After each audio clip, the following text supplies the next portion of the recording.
Dan versus Dan are the same? No, they're different and they have different usage too. Let's talk about their difference. जब हम बात करते हैं Dan with an E, इसके meaning तब या फिर के होते हैं उर्दू में, और ये टाइम के लिए, सीक्वेंस के लिए और रिजल्ट्स के लिए इस्तेमाल होता है.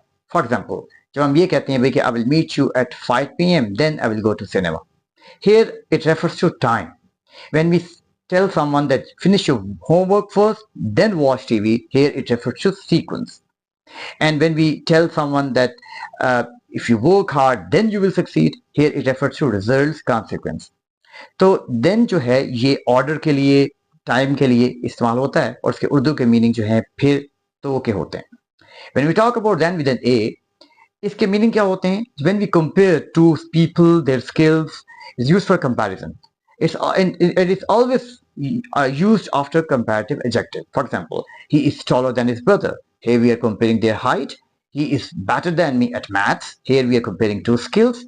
So whenever we compare two people, their skills or anything, we use than, which is used for comparison, and then with an E is used for time, sequence, order. Hope you got the point. Thank you.